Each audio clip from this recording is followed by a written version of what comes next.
Hello, everybody. Dave Finale here. This is episode 71. Episode 71 of Real Estate Talk TGIF.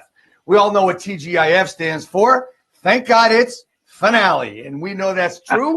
It is also Friday, which makes the F work and whatever. I'm so pleased to have a guy I've seen speak many, many times. Just recently met Jman. Jeremias Jman Maneiro, and here he is. Jman, thank you so much for coming on. Thanks for You're having fun me. to watch. You've got so much great stuff. Thanks so much for coming on. I appreciate it. Well, thanks for having me. I greatly appreciate it. So your journey started many, many years ago. I'm making it sound like you're a million years old like me, but many years ago. Many years ago, right? But one of the things you say in your stuff on your site too is that you started your public speaking when you were 8, right? So tell us that story, and then go into where you were, after high school and where you are today. So tell us that story. All right. Once upon a time, there was a young man named Jeremias. So my elementary school, we had a circus, and not like a circus with wild animals or anything like that, but we had gymnasts, we had jugglers. It was just a thing to help elementary school kids develop new skills and then showcase it for their parents. And my music teacher came to me and said, Jeremias, we want you to be the ring announcer for the circus. And I'm like, ring announcer, what does that mean? Is there any talent that's involved? What do I have to do? He's like, you just have to go in front of everybody and speak and entertain and, keep the event going. I'm like, wow, this sounds, and I was always getting in trouble for speaking in class anyways. So maybe that's why they came to me to do it. And so that was my first speaking experience. It was, ladies and gentlemen, boys and girls, welcome to the Kirk Road Circus. And that's kind of where it started. I liked being in front of people, but more so, I liked bringing joy, taking them to another level, whatever it was, just helping people out. And that kind of continued on throughout my life, throughout my professional life, and eventually into real estate and where I am today. That's the condensed version. So where did you start in business, and how did it transcribe and transition, into real estate and then into speaking? So I started, I went to school initially. So I'm from Rochester, New York, which is Kodak town. And my father recognized early that I wasn't a person who enjoyed school. So he encouraged me to kind of pick up a trade. And he said, why don't you go to tooling and machining school, maybe get into mechanical engineering. I did that for about 6 months. Like I apprenticed at a place, and I said, there is no way I could do this for the next 30 years of my life. I changed my major to business administration. I wasn't sure what I was going to do, but I knew it would be working for myself. And while I was in college at the time doing the business administration, I started working for a security company selling alarm systems door to door. Right. So we literally used to knock on doors and say, excuse me, I have a small problem. I know you can help me with. My name's Jeremias. I'm here with ADT Security. And we had a whole script that we would do. I started as a salesperson. Within 2 years after I achieved my associate's degree, they actually promoted me to be a district manager. I moved from Rochester, New York to New York City, to Queens. I was at the Queens Center Mall area. And by the time I left there, I was in charge of all 5 boroughs, Nassau, Suffolk County, and the Capital District region in Albany. So I had an outside sales force of 60 plus people, bunch of installers. We hit neighborhoods like Wu-Tang, like killer bees on a swarm. We would everybody would come in, you would know that we were there. And my job was I would bring people in, train them, recruit, motivate, and solve all the problems that happen on a day-to-day basis. I was 20 at the time. And from there, then I moved back to Rochester, started my own alarm company, sold that, and got into real estate. So what was the reason you went from the alarm business to real estate? Initially, my motivation was a bad real estate agent. I think a lot of people are motivated to get into real estate. They go, man, this guy's making money. And I had a really awful experience. I moved back from Queens to Rochester. I bought a HUD house. I overbid by $5,000 on that property. He didn't tell me that my overbidding meant that I'd had to come out of pocket if I had FHA financing. So at closing, I was short $5,000. Wow. This is my first experience with real estate in the Rochester area where I'm from. And the guy was like, well, if you want it, you can come up with five. Like there was no empathy, no, just, it is what it is, kid. Because I was only 20, my early 20s at the time. Come up with the money or don't. And so that impression was left on me. And I said, if he's doing well with my prospecting abilities and my customer service skills, there's no reason I shouldn't excel at this business. Right. So that that's what got me started. So, okay, so you get into real estate. Yeah. And tell us about your first year, how you worked it, and what was your target? Because it's a good story. Yeah, I mean, my first year, you know my background now with door knocking and prospecting, right. With thousands of houses door knocked under my belt, I figured I would target for sale by owners. I thought of new business that I could create, expired listings. I felt like I didn't really have the resume yet in the industry to kind of convince expired listings, but I knew for sale by owners had a greater chance to list with just about anybody. And so I would go to the house, I would take the red and white signs out of the yard, and then I would knock on the door and be like, hey, how you doing? It's Jeremias, Maneiro with XYZ Realty. I'm just here to help you, right? You guys are looking to sell your home, and that's what I do. And I would really start just wiping my feet, and they go, wait. And then I go into whatever scripts I had to overcome objections. If I could show you a way where you could walk away with enough money, to make your move and still take care of my fee for service, would you be willing to list today? Yes. Okay. Can I come in? And any other objections that might come up, they're just objections. They're temporary areas of concern that we could all overcome because you only hear so many. So you did pretty good with that then, right? 43 transactions the first year.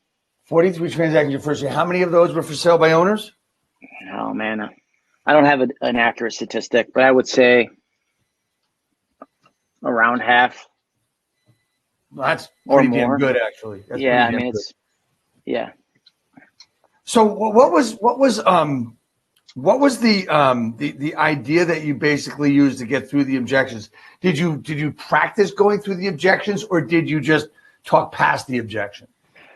No, I think for me, people buy into our personality, right? And it's part of what you say, but it's more how you say it. So I could go to the door and say, hey, I'm here to help you. I'm a real estate agent. Of course you want me, from a cocky, you want me because I'm a real estate, I'm the best. Or I could say hey, what do you mean? I'm here to help you. I'm a realtor. I help people make moves. So why wouldn't you want me to come here today? And so I think initially I just thought to myself, and the more people that I encountered, the more I would kind of just study it, because that's where you got to be right. a student of the game and say, okay, here's an objection I heard today. Here's how I said it. Did it work or didn't it? And how could I have said it better? Because I was a door knocker in the security business, but we heard different objections. Right. But after you knock on enough doors with for sale by owners, or you talk to enough, I felt like it was because my skill set was knocking on doors. It was better for me to do that. But even if you were calling them, and I feel like sometimes calling people it's your fear that's keeping you to, making the phone call rather than knocking on the door, because you're scared if you knock on the door, it's face to face and they're going to slam the door in your face. And if you call them, you're going to get a voicemail, and you feel like that's somewhat of an attempt at securing a listing. And I don't believe in it. Well, that's, it's when I was had my own brokerage. I mean, I would always tell people that this thing, I would always pick up a different thing called a telephone, that this was our best weapon, right? Exactly. This was our best weapon. And the hardest thing that we had to do was to actually pick it up. That right. was hard, right? We had to work. Right. It was almost like we had to work out every day. And then the hardest thing we had to do was actually dial, right? And then as we're dialing and waiting, we're all saying to ourselves, voicemail. Yes. Please let me get a voice, or an answering machine, depending on how long. Let me get a voicemail or wrong number, like you have reached the wrong, a dead number, so it's like, you're right. I mean, it forces you to perform really, right? And right. to go after what you know and what you practice. By the way, was practice a big thing for you before you went out, or you just went out? I would actually practice in my car. I'm not necessarily role playing, but it's almost like an actor reading a script, because the more you can internalize it, then it becomes part of your dialogue. And it's not like you're at the door going, how much too much do you feel it is? Right. If I can give you a choice, and it's like, you want to be like a robot, just like, man, how much too much do you feel it is? Oh, commission. Yeah, I understand exactly how you feel. Many of our happiest clients have felt the same way, but what they found out was by working with me, they're going to net more money. So once you internalize it, it just becomes part of your speech. And some days you have that confidence built up, and it's like, Right. Miss, whatever you say, I have an answer for. Can I come in, please? I've said that before. They were like, okay, fine, because I'm likable, which is the number one characteristic you want to have at a door. Forget about everything else you say. If they don't like you, they're not going to let you go, period. So I think building that rapport, that first 30 seconds is critical, because beyond that, if you don't build that rapport there, you're not going anywhere. You're just a salesperson at the door trying to sell them something. Right. And you were saying, and it's so important. People are going to buy the personality of how you do it. It's not what you say, it's how you say it, which is what you just said. And the great part about it is, if you go in, if you're going in with your head down, it's body language. It's everything else. And if you're on an up and you just use your personality, I mean, it works. I mean, actually, you don't have to be that bright or have many scripts. If you're just trying to be their friend, you're going to be able to do it. Would you agree with that? Absolutely. Yeah. If you can be their friend, depending on how wide they open the door, I'm always looking for little things that I could associate and build. Oh, you're a Bills fan? Oh man, I'm a Bills fan too. I know how you feel, man. I can feel your pain. Immediately, we're best of friends, walking up to the house. There's always little things that you need to pay attention to, because we like people who are like us. And so that's the key. Right. And that's really a big point, is people like that. And that's, and I'm going to tell you that I believe that real estate agents want to work with the person they want to work with really is the person in the mirror. So if you can be more like the person you're talking to and assimilate the different things in the house, you've got a much better chance to do that. So you go through your business, and how many years was it as a real estate agent before you decided, hey man, I want to speak in front of people, I want to help people? How long was it? Is that a long time? I want to say it's probably about 3 or 4 years into the business, because I've always been always, now I'm not anymore, but I was the younger agent in the office, or youngest agent in the office, because I started at 25 in real estate. Now I'm younger, like when somebody has a newer kitchen. I'm not young. I'm not as young, but I'm one of the young people. And so people would come to me with technology questions, and so it was just kind of a natural progression. Like, hey, could you come speak at our, one of my first events was a Women's Council of Realtors in my local network. And then from there, I did something at my local board, and then I did something my office, and then I just kind of went up from there. For me, my father always told me, if you're going to do something, don't do it halfway. So I said, if I'm going to be a speaker, I'm going to be the very best speaker I can be. So if somebody didn't hire me, I looked at it as, okay, I have to improve my skills, be better at what I do until they can't ignore me. Right. And that's I first saw you speak down in Atlantic City Triple Play a few years ago, and then recently we both were at a Women's Council of Realtors event. So you're speaking, and a lot of times it's you're trying to help people, and you say you want to try to help everyone. So tell me, how do you go about that with your speaking and all your programs that you have? How do you go about that? What's your main goal in your course of action?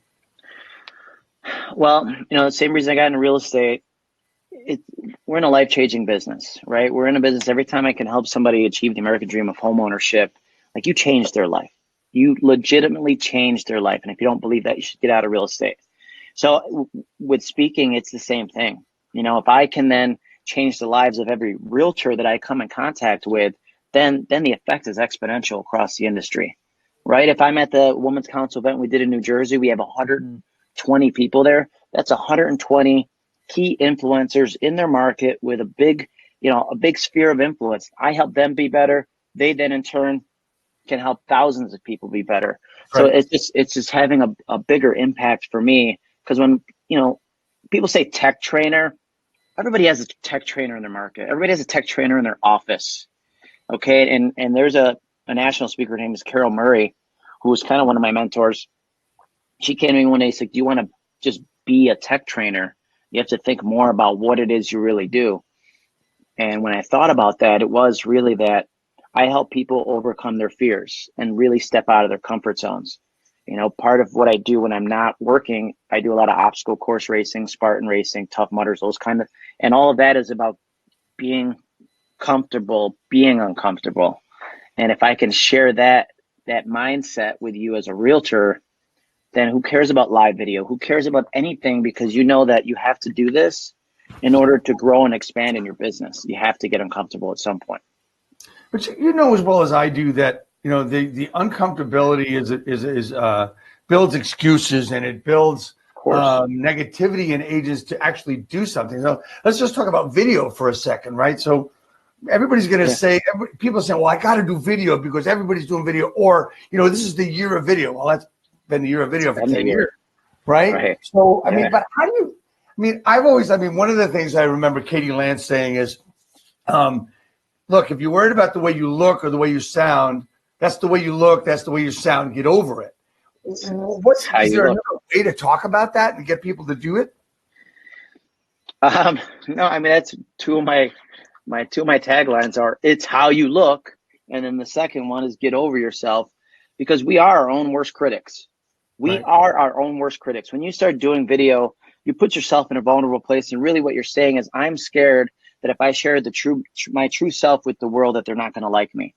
And I think it's called self-esteem for a reason. It's self-esteem. Like, if you like you, then that's all that matters. Keep creating content, and it's consistency over time that's going to make a difference. You're going to see that the people who really care about you are going to support you, and they're going to encourage you to keep doing it. The ones that in the beginning that are going to be hating on you, those aren't your friends. And if you have people on your Facebook that are saying things or doing things, then get rid of them. You surround yourself with positive people, and they're going to lift you up. You know, it's funny because people talk about, well, I want to do it, but I just, you know, they don't get to it and stuff. And I watched one of your videos over the past week, knowing that we were going to be on, and man, something just came out and punched me in the face and just made so much impact on me that I'm starting to use it. Sorry, but I'm using it, and I actually I used it in a post I think today, and I did tag you in it. Desire without discipline equals disappointment.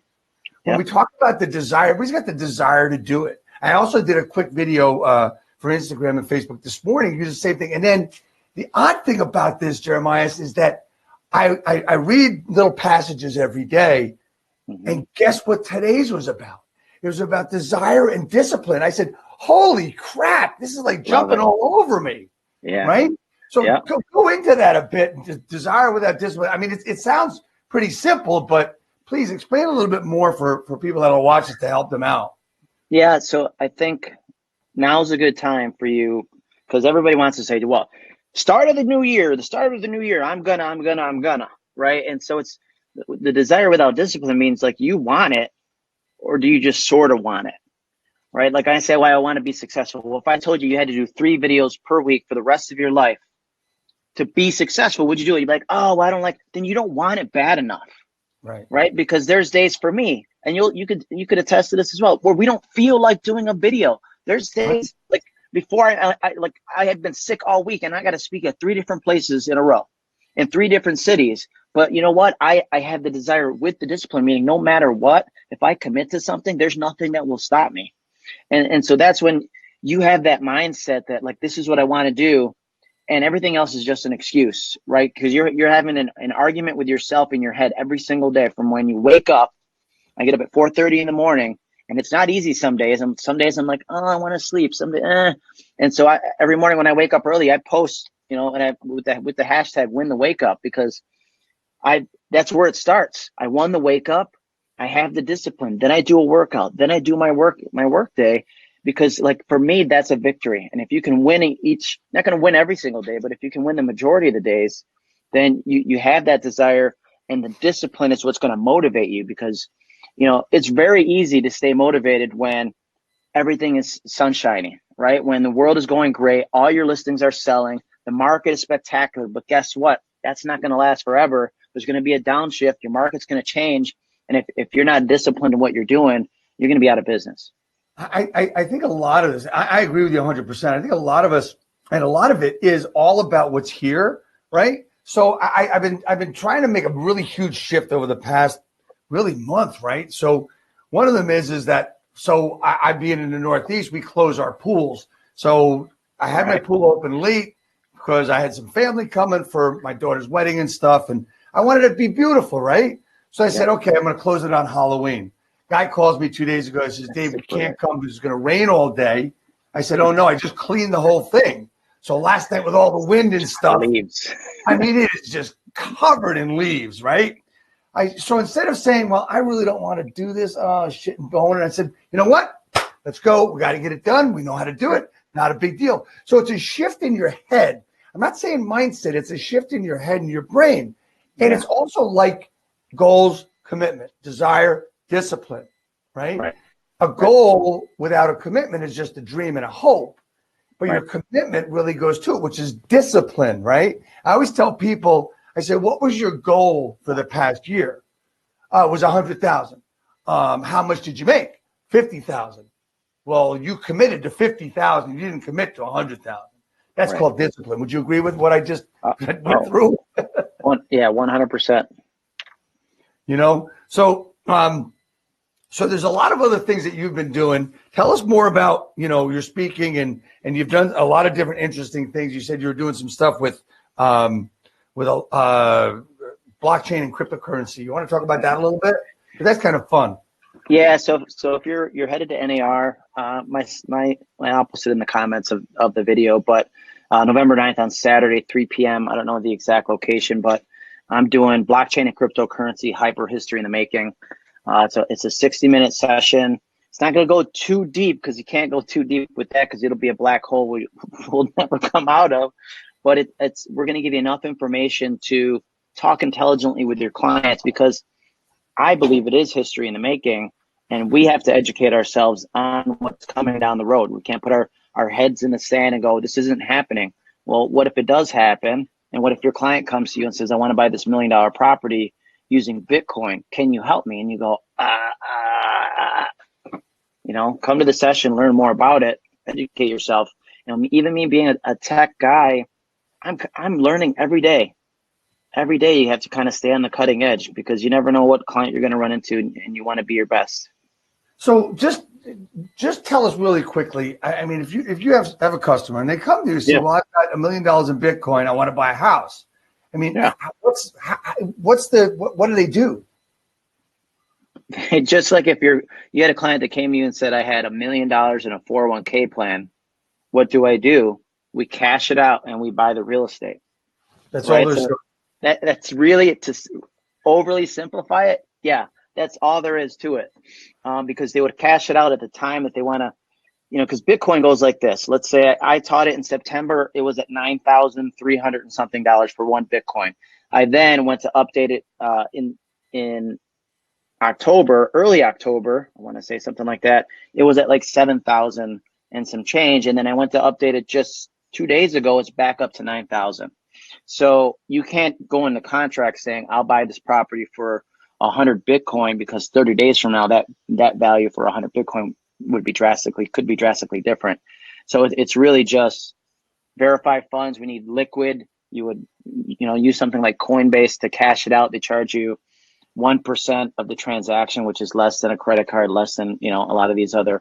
If you were taxing out a 401k pre-tax dollars, shoot, you'd be paying 30%.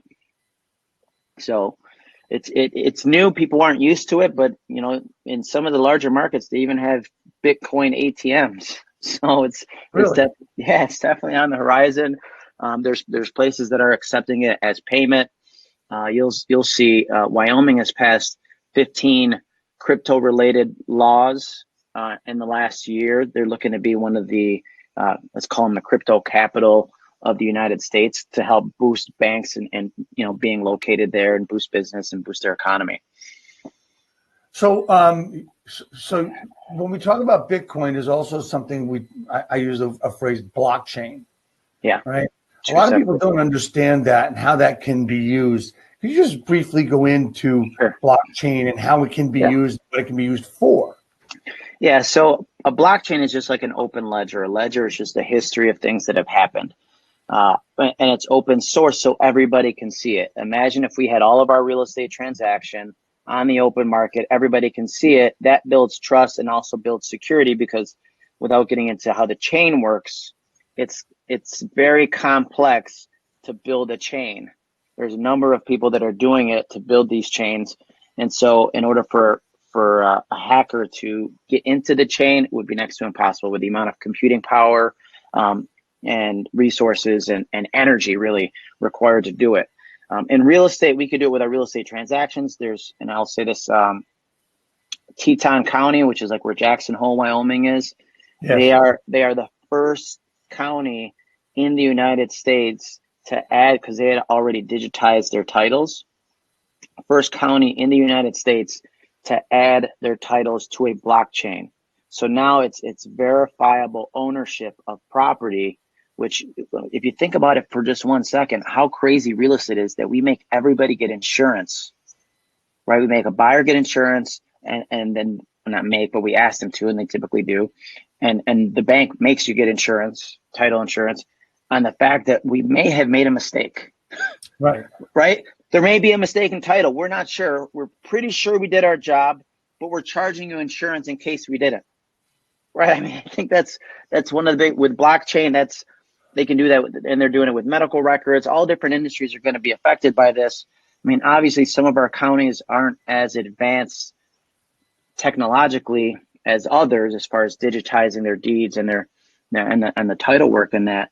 So I think some areas it might be 5 or 10 years down the road, but Wyoming's very progressive, and I know Vermont is also a test market for a company called Propy, Propy, I want to say, who's also putting their transactions on a blockchain type format. So wait a minute. So you're saying that we can put the title history, the deed history, the ownership history, all in a blockchain ledger. And would that circumvent the need for title insurance? Maybe, and probably for sure. Probably for sure is what I'll say without being definitive. But I would say yes, because I mean, if you look at how it is now with just title work in general, like we gave you your abstract 30 years ago. Do you still have it?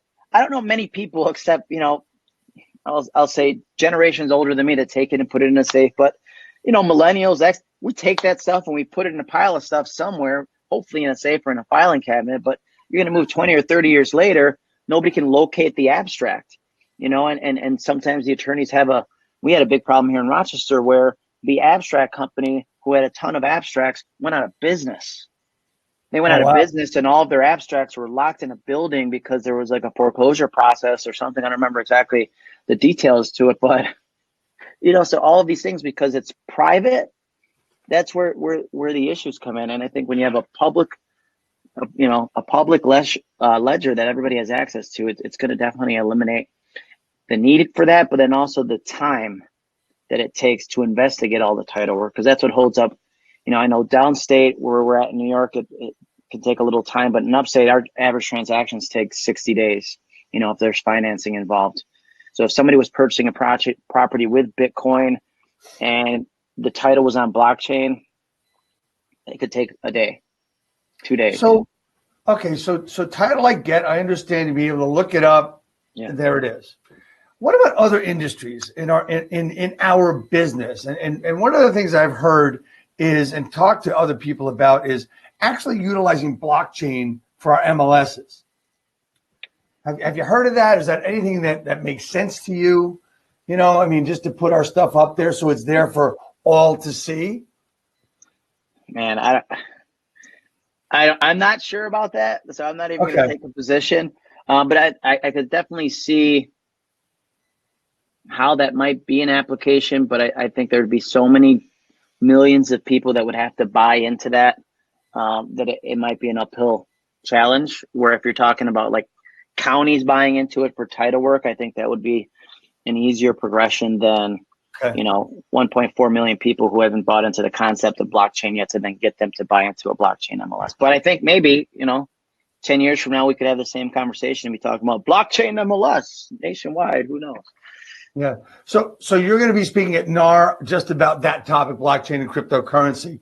Tell us about the basis of your speaking and your training and your coaching that you have online and everything else. Tell us your base for that and the different programs you have.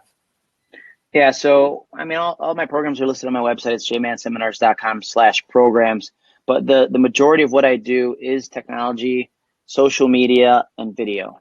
I like to say social media and video really are what I get my top, probably 90% of my engagements when people want me to talk about, because I do it in a different way. I am a real estate practitioner. The stuff that I talk about is real life. If you follow me on social media, I'm going to teach you the same things that I do. I'm not somebody who teaches theory and says this is what you should be doing on social media, and then you follow them on social media and they're not doing anything. They don't have a following. They don't have any kind of engagement. So I'm a feet on the street kind of a person.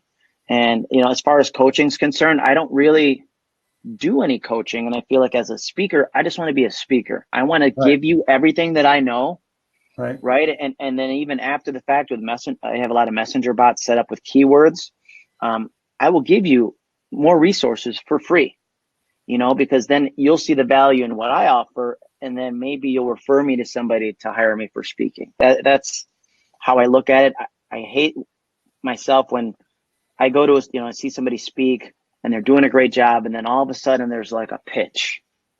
Like, hey, it's almost like you had me, and then at the end, oh man, why'd you do that? Like, I was good until you pitched me on something, and it's like, just tell me stuff because you want to help me, and that's the basis for what I do. I really want to help people, and when people reach out to me after the fact, it takes me 5 or 10 minutes to answer a question. If that can help you in your business or change your life, then 100% I'm going to do it. And I do the same thing for speakers. Anybody that's on the come up that wants to speak, even if they're in the same, they do technology. People come to me, I do technology, social media, and video. Fantastic. How can I help you?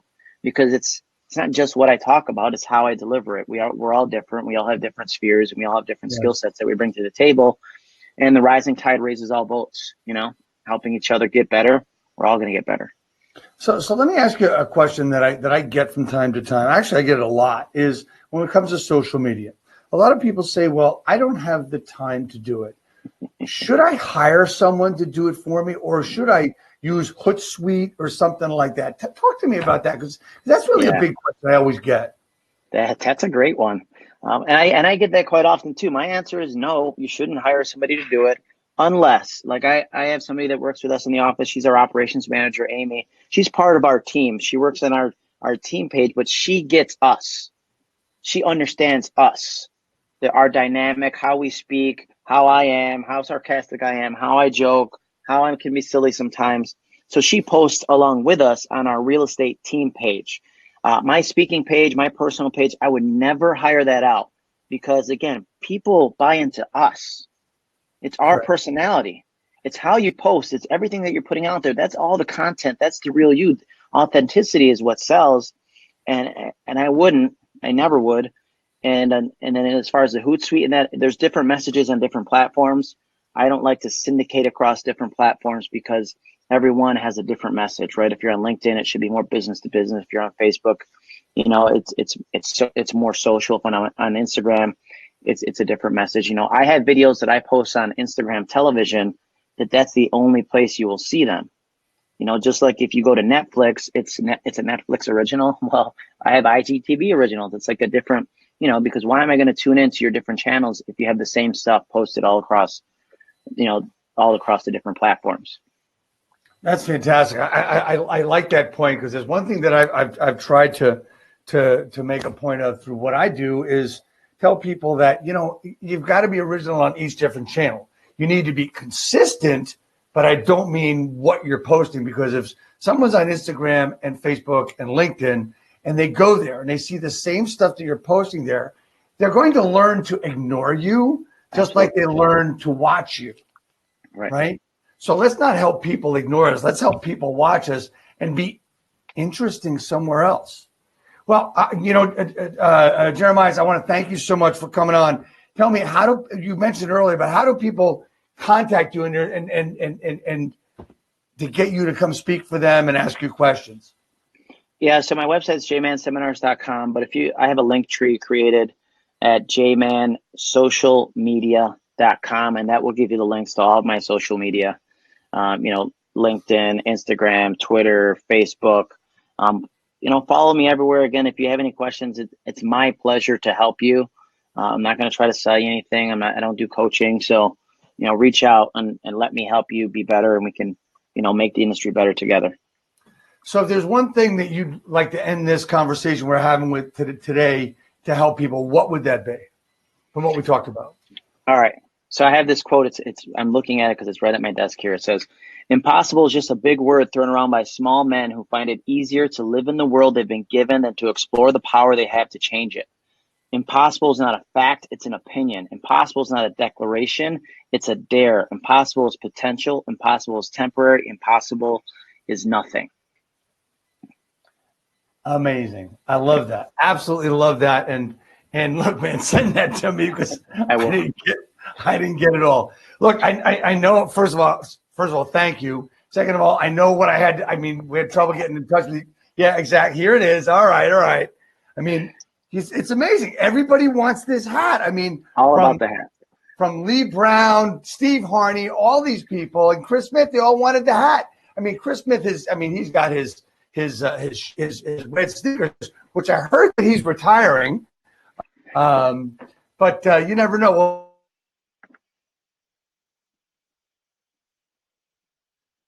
I lost you. thank you so much for coming on, and you just went black. I don't know if you're still there or not. I'm here. I'm back. And I just did too, but we're still broadcasting. Thanks so much for coming on.